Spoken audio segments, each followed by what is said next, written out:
नमस्कार साथियों, मेरा नाम है अशोक पांडे और मेरे चैनल जय विद अशोक में आपका स्वागत है। फ्रेंड्स, आज हम एएफएम के मॉड्यूल सी में चैप्टर नंबर 20 का पार्ट 2 करेंगे। फ्रेंड्स, ये चैप्टर है आपका रेशियो एनालिसिस के बारे में। तो थ्योरेटिकल एस्पेक्ट हमने जो है पिछले लेक्चर में निपटा लिया था कि रेशियो एनालिसिस क्या होती है, इसके प्रोज एंड कॉन्स क्या हैं, निगेटिव लिमिटेशन, ये सारी चीज़ें। यहाँ हम जो रेशियोज होती हैं उनके बारे में डिस्कस करेंगे। तो what is overall profitability ratio क्या होता है, अर्निंग पर शेयर क्या होता है, प्राइस अर्निंग रेशियो क्या होता है, gross profit ratio, net profit ratio, long term solvency ratio और शॉर्ट टर्म सॉल्वेंसी रेशियो, ये सारी बातें हमें यहाँ पर करनी है। लेकिन ज़्यादा डिटेल में हम अभी के लिए 2 या 3 ही पढ़ेंगे इसमें से, बाकी आगे के लेक्चर में पढ़ने वाले हैं।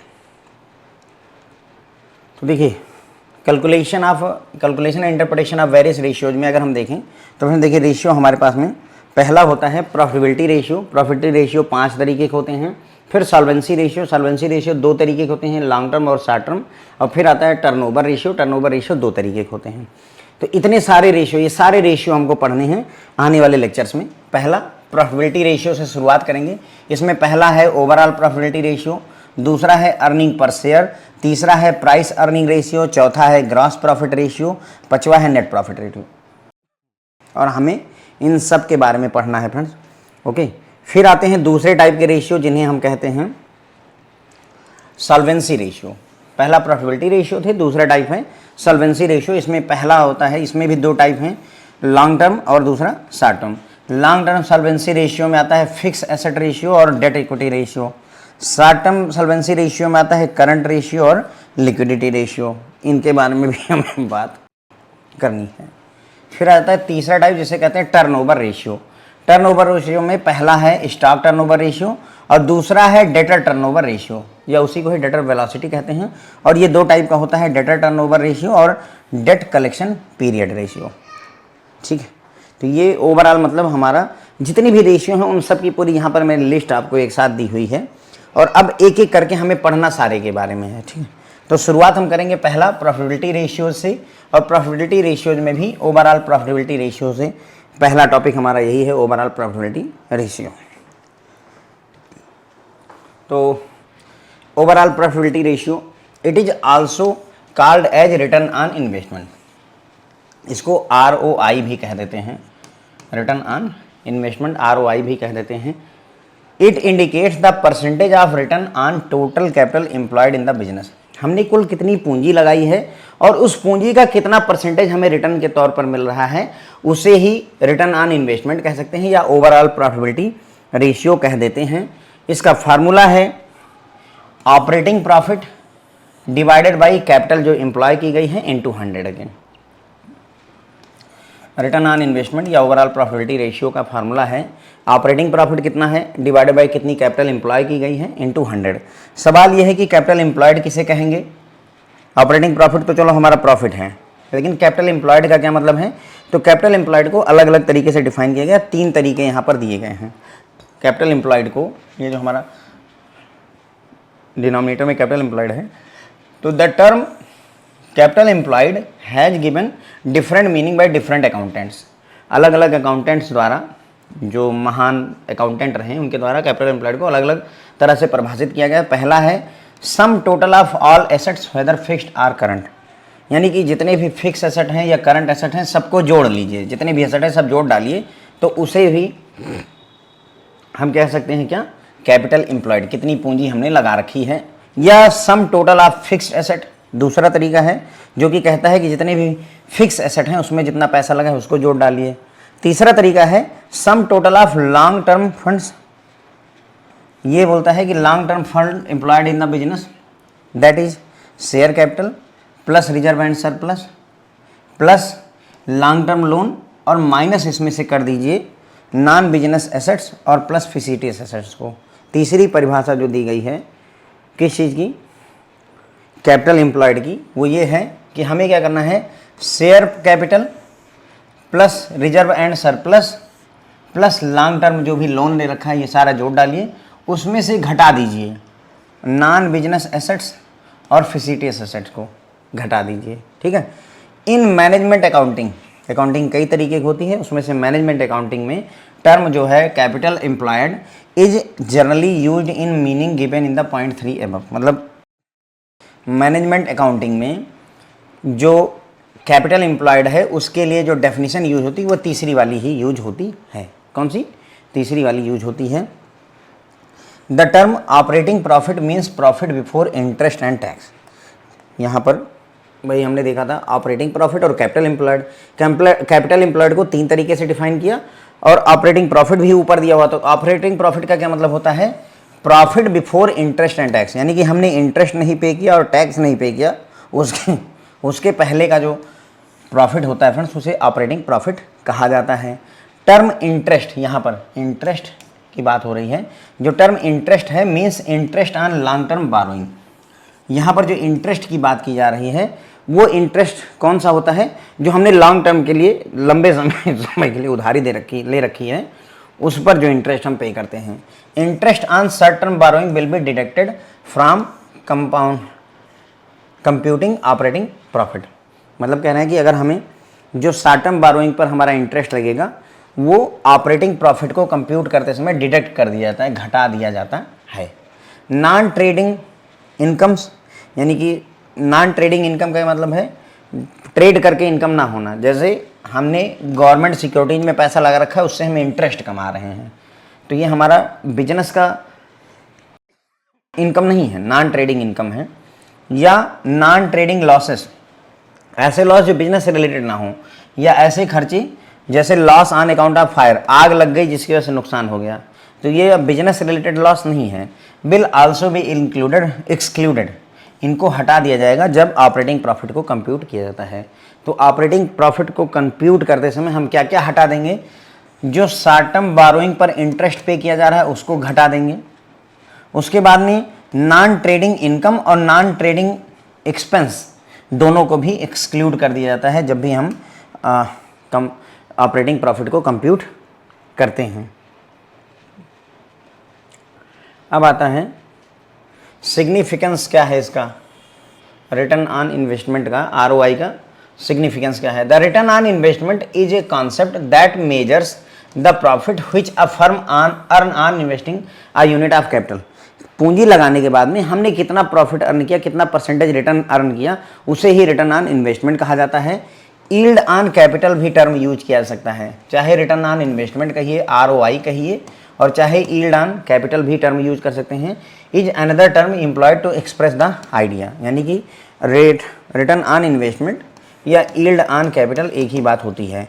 It is desirable to ascertain this periodically, मतलब ये जरूरी होता है कि रिटर्न ऑन इन्वेस्टमेंट को हम पीरियडिकली समय समय पर कैलकुलेट करते रहें, मेजर करते रहें। The profit being the net result of all operations, the return on capital expresses all efficiencies or inefficiency of a business collectively and thus is a dependable measure for judging its overall efficiency or inefficiency। तो बोल रहे हैं कि भाई जो profit होता है वो नेट रिजल्ट है, हमने जितने भी काम किए, जितना कुछ भी करते हैं उसके बाद में जो सारे टास्क के बाद में जो बचता है उसे ही हम प्रॉफिट कहते हैं। तो प्रॉफिट से हमें ये पता चलता है कि हमारा जो बिजनेस है वो इफिशिएंटली है वर्क कर रहा है या इनएफिशिएंटली वर्क कर रहा है, या जो हमने पूंजी लगाई है उसके हिसाब से हमें प्रॉपर रिटर्न मिल पा रहा है या नहीं रिटर्न मिल पा रहा है।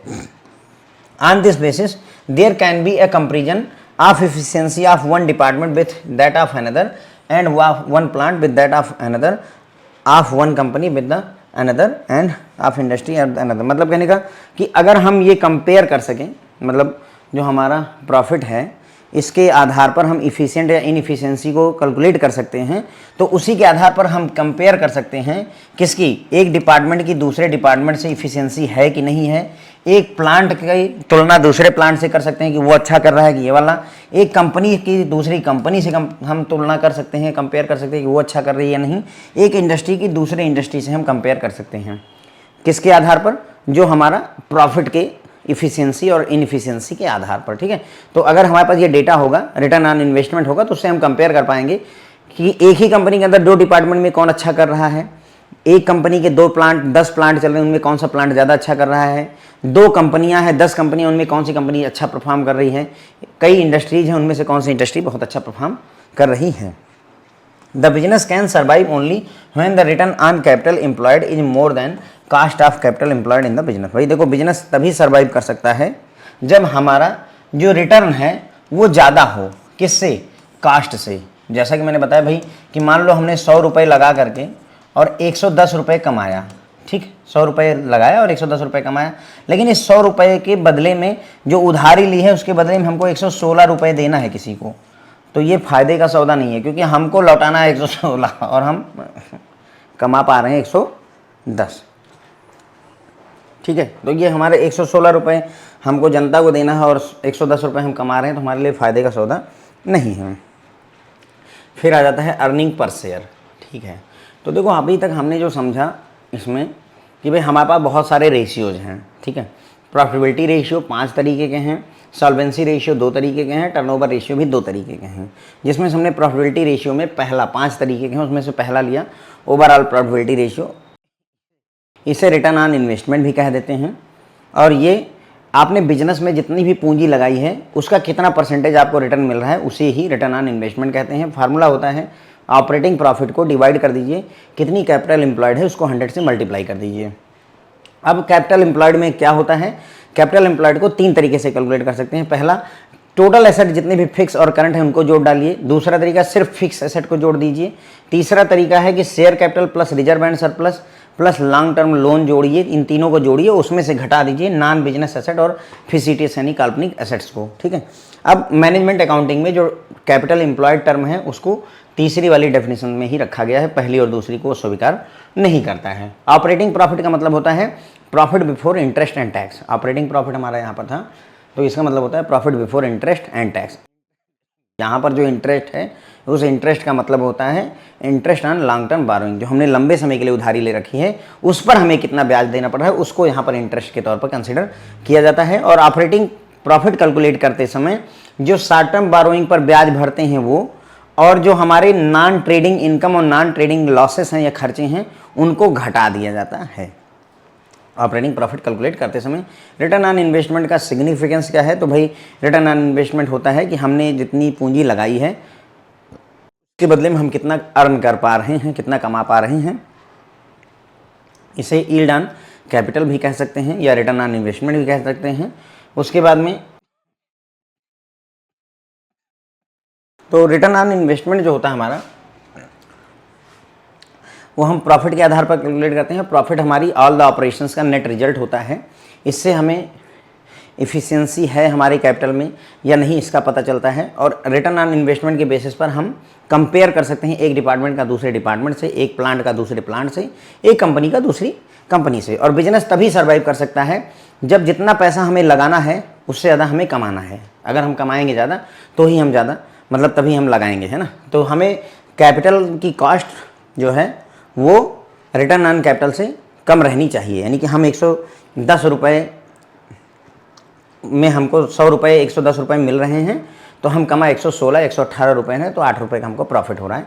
ये चीज़ जरूरी, तभी बिजनेस सर्वाइव कर पाएगा। फिर आता है सर हमारा earning per share, EPS, earning per share. इसका फार्मूला क्या होता है,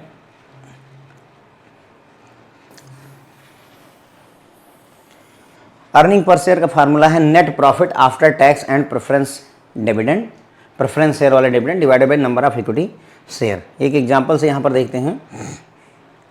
इन्होंने कहा कि नेट प्रॉफिट आफ्टर टैक्स हमारा 6 लाख रुपए का है।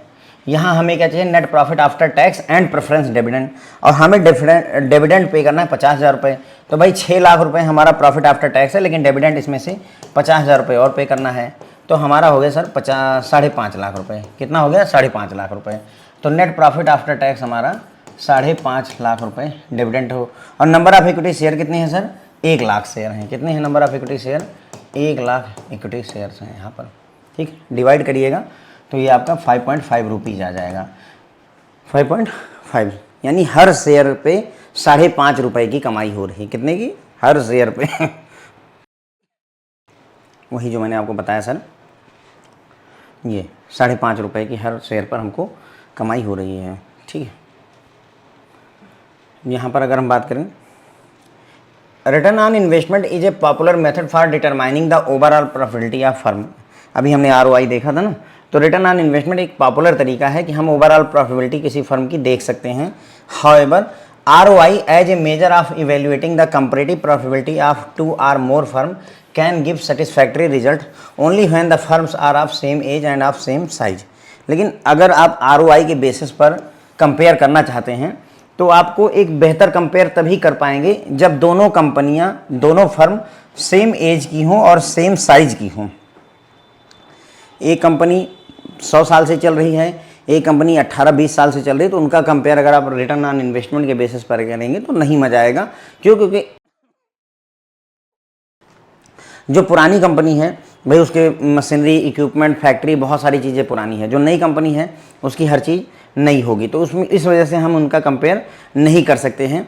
तो बेहतर होगा उस जगह पर, in order to do away with this risk it will be better to calculate earning per share. तो बेहतर है कि हम ये ना कैलकुलेट करें कि रिटर्न ऑन इन्वेस्टमेंट कितना है, हम हर शेयर पर कितना अर्न कर रहे हैं ये देखना ज़्यादा पसंद करते हैं। तो उसी के लिए फार्मूला है अर्निंग पर शेयर का नेट प्रॉफिट आफ्टर टैक्स, यानी कि प्रॉफिट कितना हुआ नेट, टैक्स दे दिया और प्रेफरेंस डिविडेंड दे दिया, तब divided by number of equity share, कितने इक्विटी शेयर हैं, इससे ये कंपेयर कर सकते हैं। ये एक एग्जांपल मैंने यहाँ पर रखा हुआ है भाई, नेट प्रॉफिट आफ्टर टैक्स हमें दिया हुआ है 6 लाख का, प्रेफरेंस डिविडेंड 50,000 का देना है, तो वो भी घटा देंगे क्योंकि भाई हमारा जो चाहिए net profit after tax and preference dividend, tax भी भर दिया और डिविडेंड भी दे दिया, तो 6 लाख दे दिया, 50,000 और घटा दिया, 5.5 लाख रुपए बचे, divided by number of equity share 1 lakh है, 5.5 divided by 1 lakh equal to 5.5 रुपये हो जाएगा हमारा अर्निंग पर शेयर।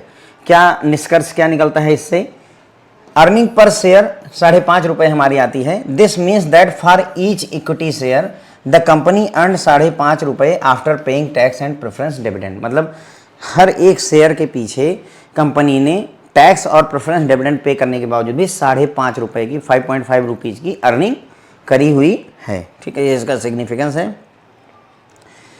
देखें significance, earning per share help determining the market price of equity share of the company.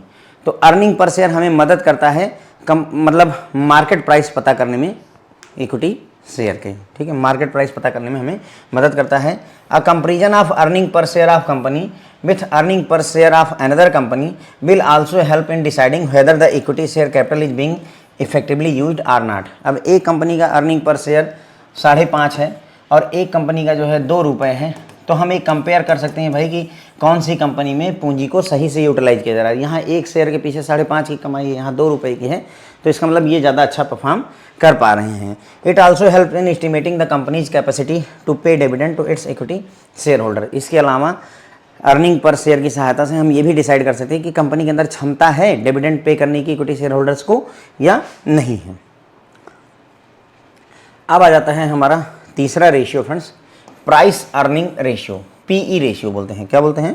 Price earning ratio. Price earning ratio का formula होता है market price per equity share divided by earning per share. इसका है market price per equity share, यानी कि market में share का क्या प्राइस चल रहा है। जैसे मान लीजिए रिलायंस का शेयर, एक शेयर 150 रुपये का चल रहा है, ठीक है, और अर्निंग पर शेयर कितनी है, मान लेते हैं 5.5 रुपये है। एक शेयर पर 5.5 रुपये रिलायंस का शेयर कमा रहा है, तो इसका पीई रेशियो कितना हो जाएगा, 27.27 आ जाएगा। कितना आ जाएगा, 27.27, ठीक, 27.27। देखिए, तो PE ratio market price per equity share, यानी एक इक्विटी शेयर का, एक शेयर की मार्केट में क्या कीमत है, डिवाइडेड बाई हर शेयर पर कितनी अर्निंग हो रही है। एक एग्जांपल भी यहाँ पर रखा है हमने, market price per equity share मान लीजिए 150 है और अर्निंग पर शेयर 5.5 मान लेते हैं, जो अभी हमने पिछले एग्जाम्पल में हमने कैलकुलेट किया था ना 5.5 रुपये, यही वाला एग्जाम्पल हम यहाँ पर यूज कर ले रहे हैं। तो हमारा पीई रेशियो कितना हो जाएगा भाई, 150 रुपये एक शेयर की कीमत है और हर शेयर 5.5 रुपये कमा रहा है, इसका मतलब पीई रेशियो हमारा 27.27 निकल करके आ जाता है। सवाल यह है कि ये 27.27 क्या बताता है, अभी हम देख लेंगे वो भी। तो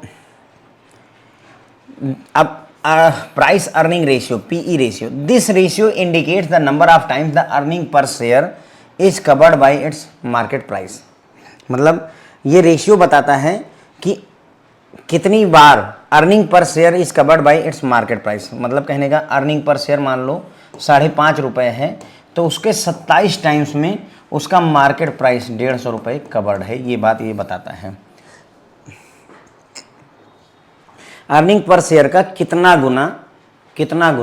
टाइम्स जो है हमारा मार्केट प्राइस है, यही हमें प्राइस अर्निंग रेशियो बताता है, प्राइस अर्निंग रेशियो बताता है। ठीक है, 27 इंटू 27 है 27.27। इसका कंक्लूजन अगर निकालें, प्राइस अर्निंग रेशियो इज 27.27, यानी कि this means that investors are willing to pay 27 times the earning for each share of the company. ये क्या कहना चाहते हैं, देखो इसका मतलब ये हुआ कि जो इन्वेस्टर हैं वो 5.5 रुपये कमाने के लिए 5.5 रुपये का 27 गुना 27 टाइम्स कैपिटल के रूप में इन्वेस्ट करने को तैयार हैं। इसका ये मतलब होता है असली 5.5 रुपीज़ पर शेयर कमाने के लिए इन्वेस्टर्स 5.5 रुपीज़ का 27 टाइम्स क्यों कह रहा हूँ, क्योंकि अभी हमने पीई रेशियो 27 निकाला है, लगभग 27 मान लीजिए, तो 27 गुना इन्वेस्टमेंट करने को राजी हैं हम। ठीक है, यानी अगर हमको 100 रुपये कमाना है, अगर मैं 100 रुपये कमाना चाहता हूँ तो मैं 100 रुपये का 27 गुना, यानी कि मैं 2700 रुपये उस कंपनी में इन्वेस्ट करने के लिए राजी हूँ। मुझे कोई ऐतराज़ नहीं कि मैं 27 इन्वेस्ट करूँ ताकि मुझे 100 रुपये की कमाई हो जाए।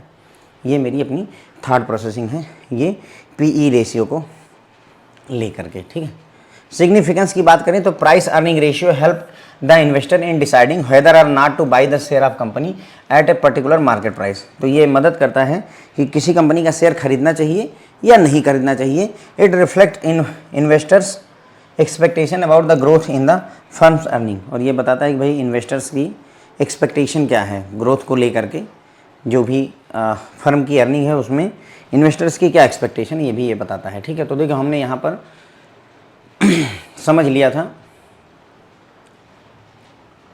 अर्निंग पर शेयर का कॉन्सेप्ट हमने सीखा। अर्निंग पर शेयर में हमने देखा कि भाई अर्निंग पर शेयर का कॉन्सेप्ट होता है net profit after tax and preference dividend divided by number of equity share होता है।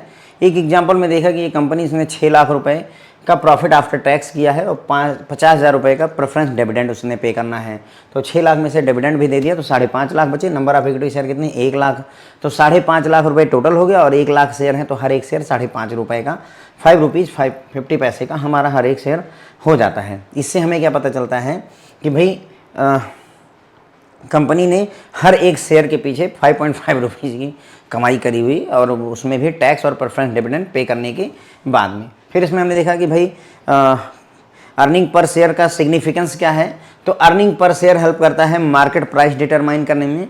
अर्निंग पर शेयर अगर हम कंपेयर करें एक कंपनी का दूसरी कंपनी से तो भी हमें आइडिया पता चल सकता है कि किस कंपनी में इक्विटी शेयर कैपिटल को बेहतर तरीके से यूज किया जा रहा है और किस में नहीं किया जा रहा है। फिर हमने देखा प्राइस अर्निंग रेशियो।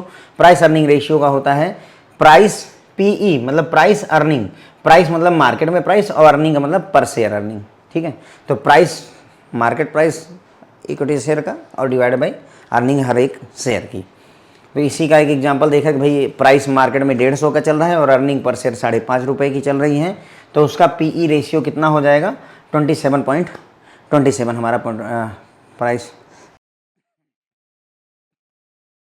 27.27, ये यहाँ पर रुपये नहीं होना चाहिए, 27.27 इसका रेशियो निकल कर कहता है। अब ये बताता क्या है हमें, तो सर ये बताता है कि मतलब प्राइस अर्निंग रेशियो 27 है, इसका मतलब ये हुआ कि इन्वेस्टर्स 1 रुपये कमाने के लिए उसका 27 गुना यानी 27 रुपये इन्वेस्ट करने को तैयार हैं। अगर सिग्निफिकेंस की बात करें हम तो प्राइस अर्निंग रेशियो इन्वेस्टर्स को हेल्प करता है, कि किसी कंपनी का शेयर खरीदना चाहिए या नहीं खरीदना चाहिए किसी पर्टिकुलर मार्केट रेट पर। जैसे रिलायंस का शेयर मान लो अभी 3,000 रुपये का चल रहा है, तो क्या मुझे ये शेयर खरीदना चाहिए या नहीं खरीदना चाहिए, ये डिसाइड करने में मुझे पीई रेशियो हेल्प करता है। ठीक है, उसके बाद में फर्म की अर्निंग में कितनी ग्रोथ होगी इसके बारे में जनता की क्या एक्सपेक्टेशन है, इन्वेस्टर होगा, ये इन्वेंटर लिखा हुआ है, इन्वेस्टर्स का क्या एक्सपेक्टेशन है, ये भी जो है पीई रेशियो हमें बताता है। ठीक है फ्रेंड, तो बस यहीं पर अपना ये लेक्चर कवर हो जाता है फ्रेंड। अभी हमने प्रॉफिटेबिलिटी रेशियो में 5 रेशियो की बात करनी थी, तो 3 हो गए हैं मेरे ख्याल से, ग्रॉस प्रॉफिट रेशियो और नेट प्रॉफिट रेशियो 2 बच जाते हैं, जो कि हम अगले लेक्चर में डिस्कस करेंगे। Thank you so much friends.